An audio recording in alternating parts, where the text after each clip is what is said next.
안녕하십니까, 레필입니다. 4월 11일 두산 에너빌리티 보도록 하겠습니다. 증시 먼저 보겠습니다. 코스피 0.5% 하락했고요. 코스닥은 2.02% 상승했습니다.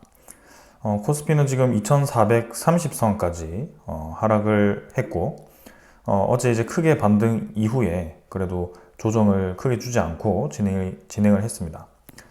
외국인 투자자는 6,800억 정도, 6,900억 정도를 매도했고요. 기관 투자자는 1,370억 정도 매수를 했습니다.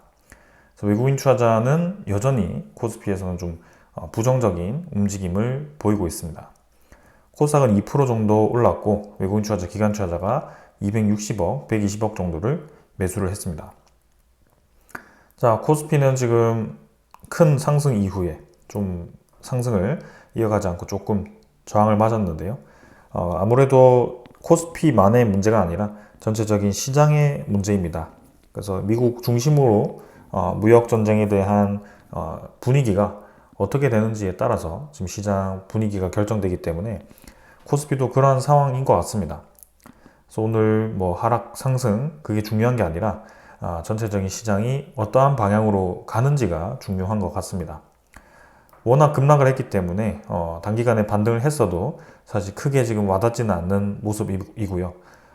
단기간에 상승을 더 보태서 V자로 올라가면 좋겠지만 아직까지는 시장이 힘차게 올라가기에는 좀 불확실성이 여전히 많은 것 같습니다. 투자 수급은 외국인 투자자가 7천억 가까이를 매도했고요. 뭐 연일 매도 이후에 어제 매수로 전환을 하는 듯 했지만 사실상 큰 매수 없이 외국인 투자자는 또 한 번의 매도를 했습니다. 그래서 이 투자 수급이 계속 저는 걸리고 있고요. 굳이 지금 외국인 투자자가 코스피에 대규모로 유입될 만한 그런 좋은 지표들이 보이지 않기 때문에 계속 이러한 상황이 이어지는 듯 합니다. 기관 투자자는 1,300억을 매수했는데요. 금융 투자는 오늘 빠져나갔고 연기금 투자자가 지수를 좀 방어해주는 모습이었습니다. 그래서 계속 연기금 투자자가 지금 우리나라 증시를 방어해주고 있는데요. 이 방어가 언제까지 이어질지 계속 지켜보도록 하겠습니다. 코스닥은 690포인트까지 반등을 했고요. 다행히도 이제 전저점 라인에서 좀 반등을 해 주었습니다. 700포인트까지 거의 반등했고 마찬가지 워낙 하락폭이 컸기 때문에 이 정도 상승이 크게 와닿지 않습니다. 이틀 정도 양매수 진행되었는데요. 조금 더 상황을 봐야 될 것 같고 어제보다는 확실히 매수세가 줄었기 때문에 계속 이 추세를 살펴보겠습니다. 해외 증시 어제 나스닥은 4% 하락을 했고요. 니케이는 장중에 또 하락폭을 굉장히 크게 가져가다가 2.9% 정도로 조금 메워갔습니다. 코스피와는 좀 다른 움직임이죠. 해외 증시들은 좀 크게 많이 떨어졌는데요. 상대적으로 한국 증시는 하락폭이 크지 않았습니다. 그래서 나스닥 12%까지 올랐었기 때문에 뭐 4% 내려도 크게 상승분을 반납하지 않았다라고 볼 수 있지만 워낙 이제 이 하락폭이 깊었고 빨랐기 때문에 이 12%에 대한 반등이 마찬가지 크게 와닿지 않았습니다. 그래서 지금 다시 꺾이면서 이 하락에 대한 추세가 계속 이어진다면 요것 또한 이제 문제가 될 수 있습니다. 그래서 나스닥에 대한 이 차트를 계속 주시를 해봐야 될 것 같고요. 지금 들쭉날쭉한 그런 이 경기 지표에 따라서 계속 증시가 이렇게 불확실성을 가지고 위아래로 흔들리는 모습입니다. 그 다음 이제 미국 원달러고요. 1430원까지 오늘 하락을 했습니다. 23.2원까지 이렇게 하락했고요. 1.6원 정도 하락을 했습니다. 자, 고점을 찍고 그래도 빠르게 지금 이제 내려가는 방향으로 힘을 받고 있습니다. 어제부터 해서 이 환율에 대한 하락 압박을 좀 받고 있는데요. 아무래도 요거는 우리나라에 대한 달러 방어 기조도 있겠지만 그 기조보다도 지금 현재 달러에 대한 지수가 급격하게 떨어지고 있습니다. 자, 그래서 달러 지수는 지금 99.6포인트까지, 99.7포인트까지 떨어졌고요. 이 달러 지수가 급락을 하면서 우리나라에 대한 환율도 지금 빠르게 떨어지고 있습니다. 그래서 달러 지수가 1년치로 본다면 110을 찍고부터 지금 99포인트까지 이렇게 빠르게 지금 하락을 했고요. 연중 거의 최저치에 달하는 상황입니다. 그래서 이 달러 지수가 예상보다 지금 빠르게 떨어지고 있는데요. 최근에 이 하락세가 뭔가 의도적인 움직임은 아닌가라는 생각이 들 정도로 상당히 가파르게 떨어지고 있습니다. 그래서 트럼프에 대한 관세 발언 이후에 뭔가 소리 없는 전쟁에 이 환율도 포함이 되어 있는 것 같고요. 관세를 올리니까 뭔가 이제 서로 이 통화에 대한 가치를 또 거기에 맞게 대응을 하면서 또 이런 상황이 나오는 게 아닌가 그런 생각이 좀 듭니다.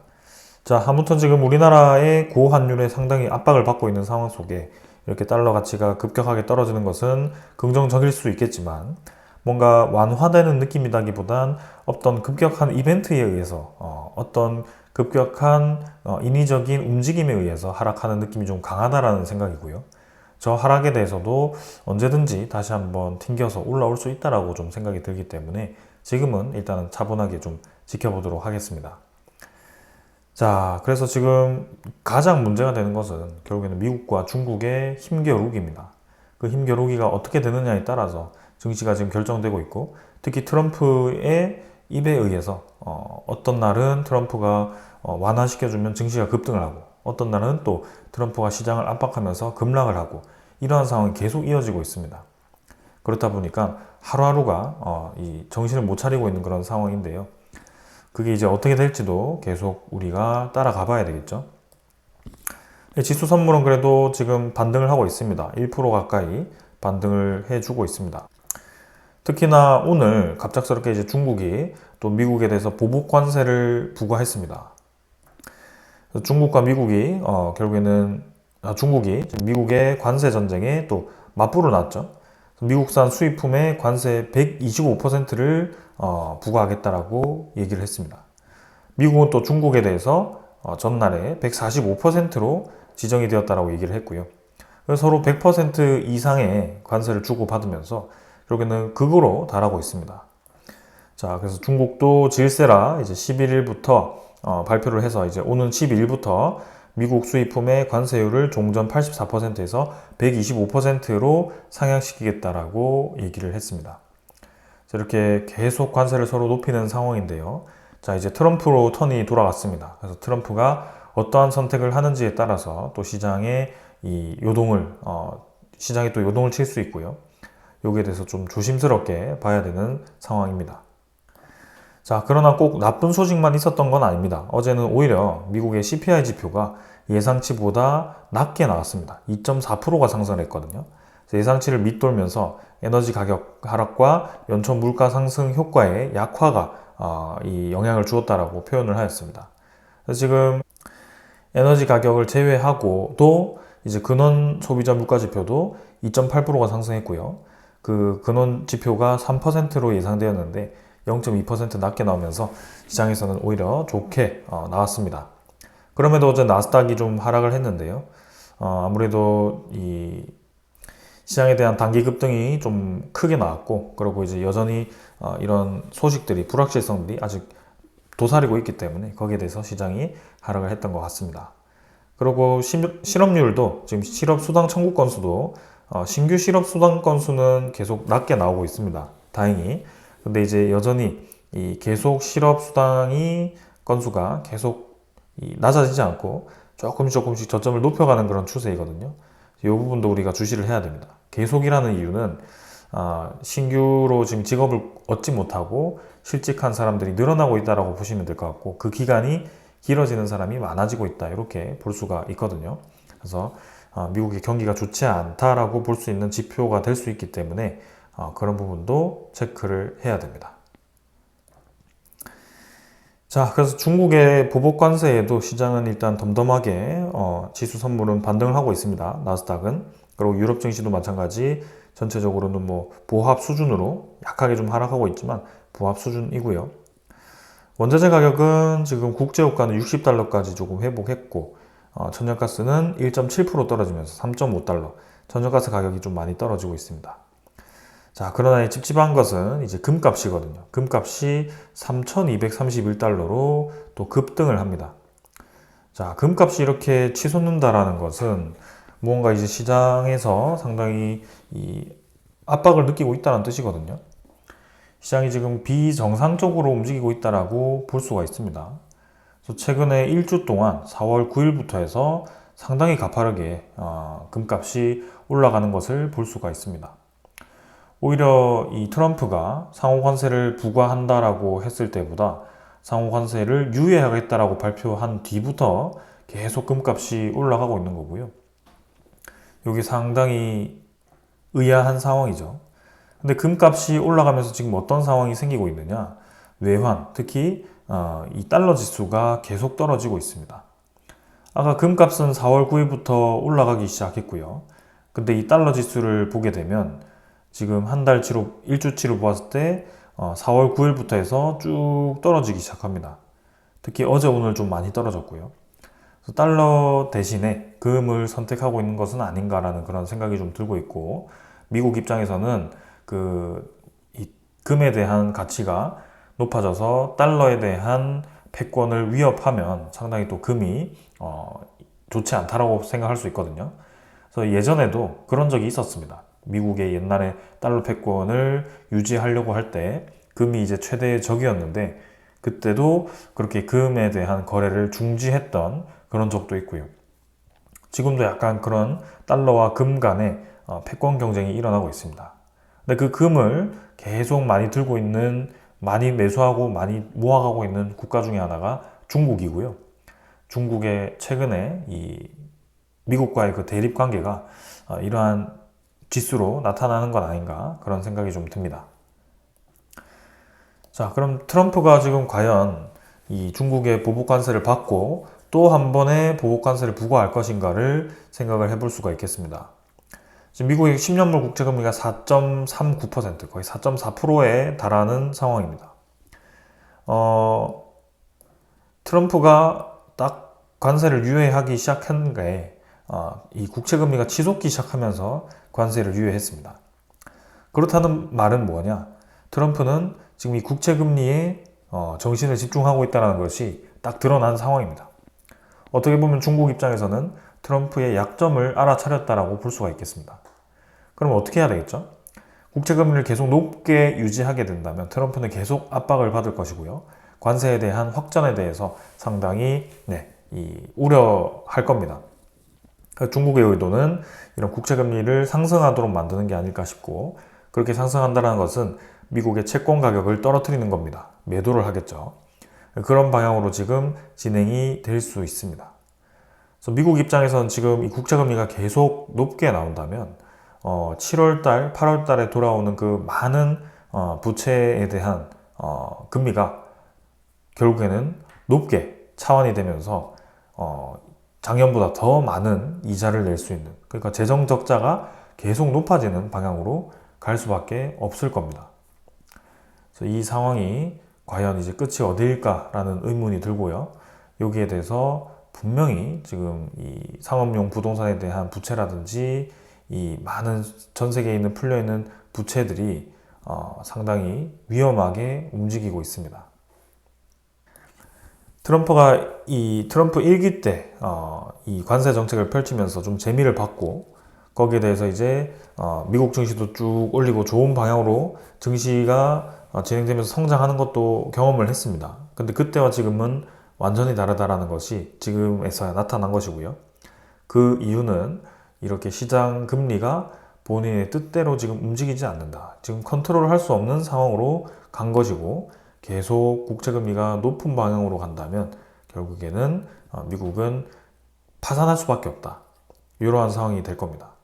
이것을 계속 경계해야 되고, 트럼프가 어떤 선택을 하는지 또 이번 주말 기다려 보도록 하겠습니다. 꼭 보면 일요일 밤이나 월요일 아침에 갑작스럽게 기습 발표를 하면서 블랙 먼데이를 만들곤 했는데요.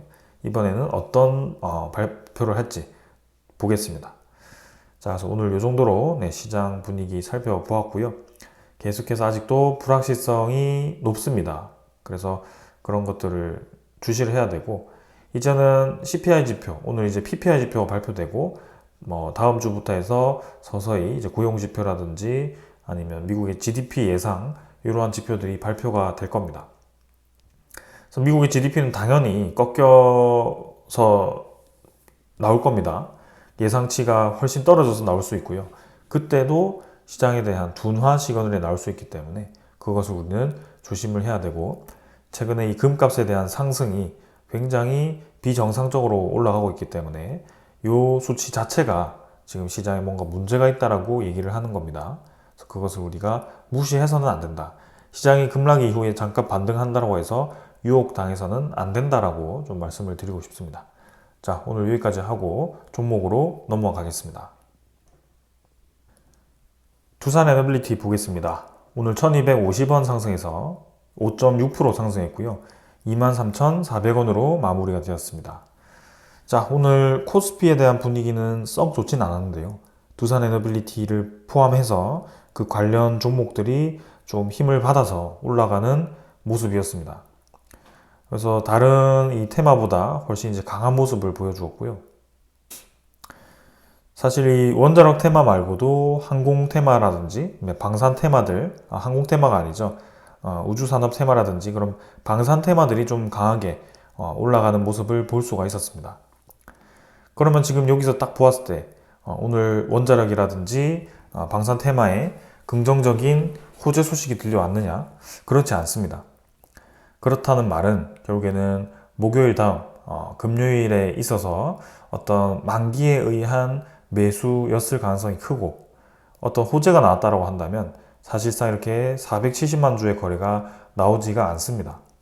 매수세가 붙음으로써 특히 두산에너빌리티에 대한 가격이 싼 상황이기 때문에 더 강하게 힘을 붙이면서 올라갔어야 되는데요. 지금은 적은 거래량으로 계속 올리고 떨어뜨리고를 하고 있기 때문에 지금 언뜻 보면 이제 이틀 동안 3,250원에 올라가면서 상당히 가파르게 올라가면서 V자로 계속 올라갈 것 같겠지만, 지금에서는 이 상승이 뭔가 이 아주 바닥을 강하게 다지면서 올라가는 느낌이 아니기 때문에 언제든지 시장에 대한 분위기가 하락으로 전환되면 떨어질 수 있는 가격이라고 생각이 되고요. 그리고 오늘 이 매수세 자체가 두산에너빌리티를 정말 이제 상승할 거라고 보고 공격적으로 매수한 수급이 아니기 때문에 조금은 이 두산에너빌리티에 대한 상승이 그리 신뢰가 가지 않는다. 지금은 그렇게 생각이 좀 듭니다. 워낙 크게 떨어졌기 때문에 기술적인 반등이 나왔다라고 저는 생각이 들고요. 사실상 이제 항상 두산에너빌리티가 급락한 뒤에 그리는 패턴이 있습니다. 저는 뭐 몇 년간 이 종목을 봐왔기 때문에 그 패턴을 누구보다 많이 봤을 거고요. 급락 이후에 나타나는 그 패턴은 이 쌍바닥을 다지는 그 비슷한 흐름을 계속 그려왔습니다. 그래서 지금도 그러한 상황으로 좀 비슷한 그림을 그리는 게 아닌가라는 그런 생각이 좀 들고요. 과연 이 두산에너빌리티가 상승이 좀 이제 제대로 올라간다라고 한다면 저는 이런 거래량이 아닐 거라고 봅니다. 그래서 확실히 힘을 받을 때 나오던 이런 큰 거래량이 나와야 되고요. 아직까지는 그러한 상황은 아니다. 그렇기 때문에 또 한 번의 쌍바닥 형태의 그림을 그릴 가능성이 크고, 그래도 추가적인 그런 하락이 크게 나오지 않을 수 있기 때문에 다행이라고 생각은 드는데, 만약에라도 이제 전체적인 시장이 또 하락을 하게 된다면 차곡차곡 이렇게 또 밀릴 수도 있습니다. 그래서 그런 부분들을 좀 감안해야 되고요. 지금 이렇게 반등을 했다면 결국에는 조금 이제 이 바닥 라인을 잡아가는 데 있어서의 또 어떤 기준점이 될 수 있기 때문에 그러한 부분들이 좀 괜찮다라고 생각이 들고요. 지금은 사실 두산에너빌리티의 문제보다는 전체적인 시장의 문제가 크기 때문에 거기에 계속 주시를 할 수밖에 없습니다. 그래서 투자 수급은 지금 외국인 투자자가 2만 주 매수를 했고요. 기관 투자자 26만 주 매수했고, 오늘 뭐 투신 보험 위주로의 매수가 대부분이고, 연기금 투자자 6만 주 정도고요. 외국인 투자자도 사실 뭐 거의 매수 없었습니다. 그래서 수급도 별로 크게 지금 매수한 수급 없죠. 그렇기 때문에 더 이 상승에 대해서는 좀 이제 건강하지 않은 상승인 것 같다. 언제든지 빠질 수 있는 상승이다. 이렇게 좀 생각이 듭니다. 자, 그러면 공매도 잔고는 지금 어떻게 되고 있느냐? 잔고는 17만 주 정도로 전날보다 조금 증가했습니다. 공매도 1거래가 상당히 많은 날에도 별로 증가하지 않고 있고요, 공매도가. 그래서 일단 지금은 워낙 이제 증시가 다 떨어져 있기 때문에 낮은 가격에서 공매도 잔고를 쌓아가지는 않는 것 같습니다. 오히려 상승했다가 내려갈 때, 그때 공매도가 늘어날 것 같고요. 이렇게 이제 주가가 이제 올라가기 시작할 때 공매도가 늘어날 가능성이 충분히 있습니다. 자, 그리고 이제 종목 상세 대차장고를 보게 되면 대차장고는 어제 많이 늘어났었고요. 오늘도 대차장고가 좀 늘어났었습니다. 그래서 장고 지금 증가 상위 종목에 위치를 했고 체결이 180만 주, 상환이 83만 주 되면서 또 100만 주 가까이가 늘었습니다. 그래서 3,200만 주까지 대차장고가 또 늘어갔고요. 지금 공매도 잔고는 그리 늘진 않고 있는데 대차장고가 계속 늘어나고 있다. 결국에는 주가가 단기간에 올라갈 수는 있겠지만 저 많은 대차장고를 과연 어디에 활용하려고 이렇게 쌓아가는지 상당히 의심스러울 수밖에 없습니다. 그래서 이렇게 이틀 동안 한 15%까지 올라왔을 때 분명히 공매도를 활용하기에 좋은 상황일 거라고 저는 생각이 들고요.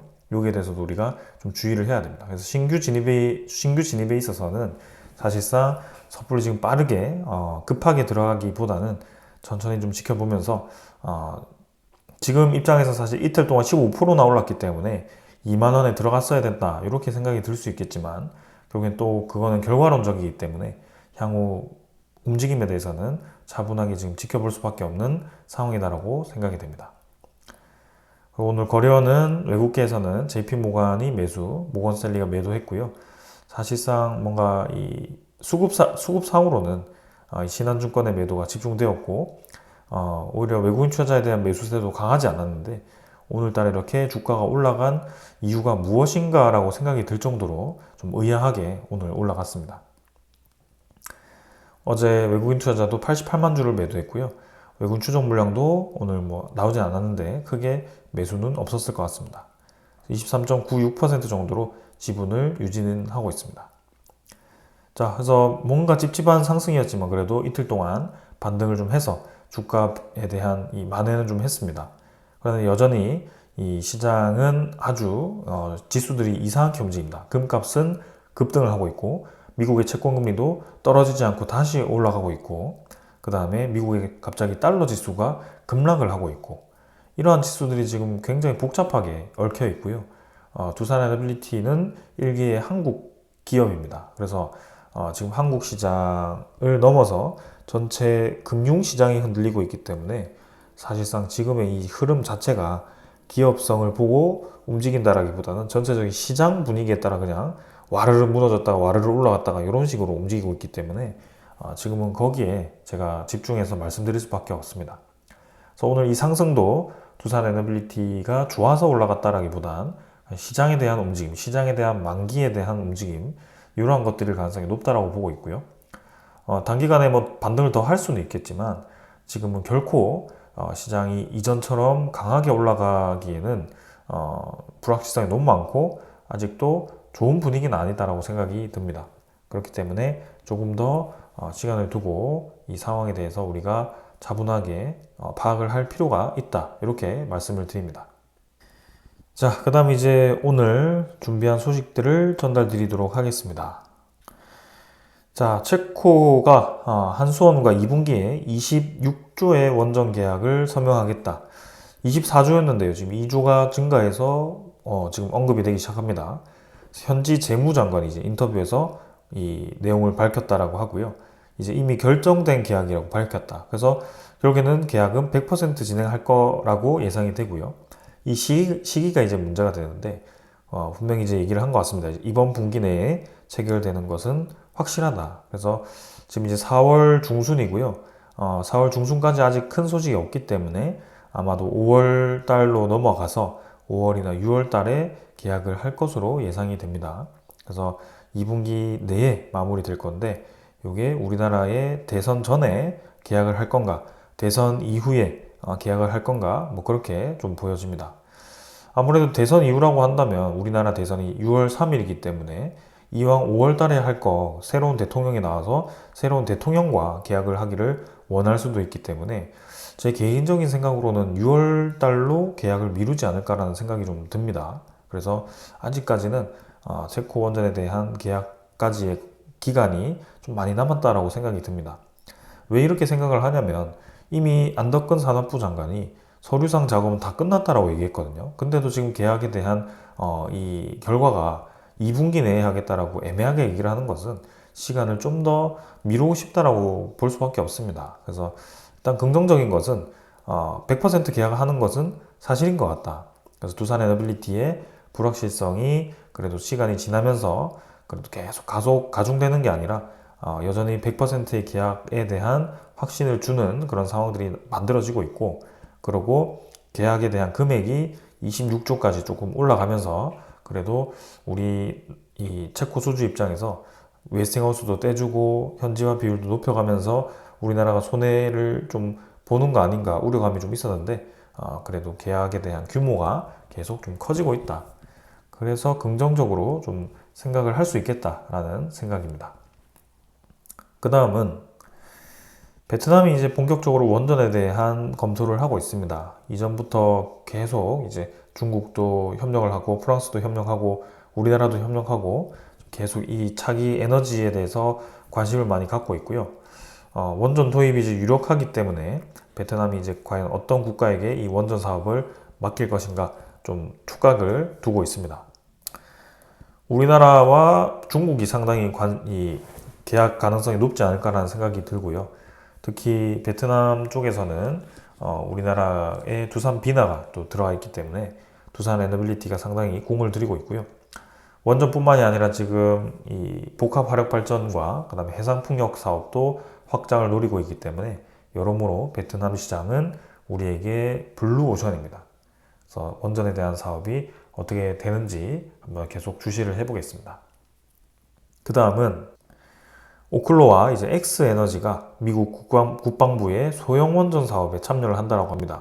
그래서 국방혁신단에서 첨단 원자력 설비 프로그램을 시작하게 되고 국방부 시설에 소형 원전 기술 제공을 한다라고 되어 있습니다. 그래서 오클로는 오클로고 지금 이제 X에너지가 이 기술에 참여를 한다라는 것이고요. 확실히 최근에 X에너지가 좀 자주 들립니다. 오히려 뉴스케일 파워보다 X에너지에 대한 언급이 더 잦은 것 같고요. 뉴스케일 파워는 아무래도 경수로를 활용한 좀 원전이다 보니까 향후 차세대 SMR 이 시장에서는 조금 밀리는 느낌인 것 같고, 확실히 X에너지에 대한 이 시장 잠재성은 더 큰 것 같습니다. 그러면서 테라파워까지 있고 두산 에너빌리티가 향후 이제 5년 동안 60개 이 SMR 모듈을 수주한다고 했기 때문에 그 또한 여전히 유효하다. 그래서 이 시장에 대한 침체, 시장에 대한 갑작스러운 이제 변동만 아니라면 분명히 지금도 힘을 받아서 사실상 이제 3만 원까지 노려볼 수 있는 그런 상황이었을 텐데, 아쉽게도 트럼프의 이제 흔들어버리는 그 시장을 흔들어버리는 상황 속에 아직도 많이 좀 주가가 하락해 있는 그런 상황입니다. 자, 향후 이제 어떻게 될지 봐야 되겠지만 이 두산 에너빌리티의 그래도 가능성은 여전히 높다라고 보고 있고, 시장에 대한 불확실성이 어떤 식으로 흘러가는지 조심스럽게 지켜봐야 된다는 말씀을 좀 드립니다. 하지만 두산 에너빌리티가 계속 좋은 얘기만 드리고 있지만 한편으로는 조금 이제 찝찝한 부분도 있습니다. 왜냐하면 분명히 오래전부터 이 수주 증가에 대해서는 우리가 알고 있었지만 지금 두산 에너빌리티가 확실히 현금성 자산이 그렇게 많지 않습니다. 그러면서 부채 비율이 여전히 아직도 높은 상황이기 때문에 지금 이제 운전 자본 부담이 됨으로써 유동성이 줄어들고 있는 상황이라 이 유동성 확보가 상당히 중요하다라고 이 기사에서는 언급을 하고 있습니다. 그래서 지금 최근에 두산 자회사, 두산 밥켓의 실적 부진과 운전 자본 부담으로 현금 흐름이 이 두산 에너빌리티가 최근에 악화가 되었고요. 여기에 대해서 지금 이제 차입금을 확대하고 두산 밥켓 지분을 담보로 대출을 늘리는 등 유동성 확보에 힘을 쓰고 있다. 그러나 여기에 대해서는 이제 원전을 수주하면서 성장에 대한 기대감도 있다. 이렇게 얘기를 하고 있습니다. 일단 임시 반편으로 차입금 확대하고 두산 밥켓 지분을 담보로 해서 대출을 늘렸습니다. 근데 이제 대출을 늘린다는 그 자체가 이제 갚아 나가야 될 이자가 많아진다는 뜻이고, 두산 에너빌리티가 빠르게 그 사업부, 그죠? 조금 현금을 벌어들이지 못한 사업부를 정리를 하고 매각하고, 그 다음에 알짜 그 기업들을 매각하지 않는다면 계속 저렇게 또 부채가 쌓이면서 또 나중에 부담이 될 수 있는 그런 상황이 올 수가 있습니다. 그 지배구조 개편, 두산 마켓을 떼내는 데에는 지금 실패를 했고 거기에 대해서 포기를 했는데요. 아직도 그곳에 관심을 두고 있다. 그거를 추진할 수도 있다라는 그런 뉘앙스의 기사도 얼마 전에 있었죠. 그래서 그 부분에 대해서 우리도 계속 경계를 늦추면 안 될 것 같고요. 제가 몇 년간 이제 투자를 하면서 그런 상황을 좀 많이 겪어봤기 때문에 지금 이렇게 조금씩 이제 경고음이 나온다는 그 자체가 조금 찝찝하기도 합니다. 아직까지는 바로 뭐 이 두산 에너빌리티가 카드를 꺼낼 만큼 급해 보이지는 않기 때문에 그래도 좀 시간은 있을 것 같은데요. 저 부채에 대한 상황이 계속 악화가 되는지 좀 개선이 되는지 체크는 해보겠습니다. 확실한 것은 2023년 대비해서 2024년 기준으로 봤을 때 부채가 늘어난 것을 볼 수가 있습니다. 전체적으로는 지금 13조 8천억까지 작년에 찍혔었는데요. 올해 들어서는 14조 6천억 정도. 그래서 지금 거의 8,500억 정도가 부채 총계가 늘어난 상황이고요. 그리고 유동 자산 같은 경우도 당연히 같이 늘어나면서 그렇게까지 심각해 보이지는 않습니다. 그래도 부채에 대한 증가 비율이 늘어나는 방향은 맞는 것 같고 별도 기준으로 보더라도 부채 총계가 늘어난 것은 사실이거든요. 자, 그래서 이 부분도 계속 제가 체크를 하면서 여러분들께 말씀을 드리겠습니다. 자, 지금은 무엇보다도 미국의 트럼프 대통령의 방향이 중요하고요.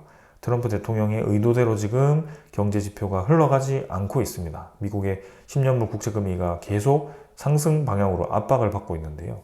그게 계속 높아져도 문제고 계속 낮아져도 문제입니다. 지금 양날의 칼인 거고 그것을 적절하게 유지하면서 천천히 다운시키는 것이 최종 목표여야 되는데 지금 트럼프의 정책은 결코 지금 그렇지 않습니다. 그래서 지금 중국이 미국에게 또 한번 보복 관세를 하겠다라고 한 방을 날렸는데요. 트럼프가 가만히 있을 거냐, 아니면 또 한번 보복을 할 거냐, 그렇게 한번 또 봐야 됩니다. 그래서 그 보복하는 그 시기가 일요일 밤이 될 가능성이 굉장히 높기 때문에 그것을 우리가 또 마음 졸이면서 기다려야 되는 상황이고요. 그 문제가 해결되지 않는 이상은 지금 두산 에너빌리티가 좀 이전처럼 이 성장성의 부각을 받으면서 올라가기는 쉽지는 않을 거라는 생각이 좀 듭니다. 그래도 불확실성, 이 체코 원전에 대한 불확실성도 해결이 되어갈 기미가 보이고 여전히 많은 이 국가들에게부터 이 기자재에 대한 그다음에 플랜트에 대한 수요가 있기 때문에 아직까지는 괜찮다라고 생각이 드는데요. 언제 저 미국의 트리거가 터질지 모르는 상황이기 때문에 저는 최대한 조심스럽게 여러분들께 말씀드릴 수밖에 없습니다. 자, 그래서 오늘도 이 정도로 마무리를 하도록 하고요. 다음 주 월요일이 또 블랙 먼데이가 될지 차분하게 흘러갈지 또 한번 지켜보도록 하겠습니다. 여기까지 하겠습니다. 감사합니다.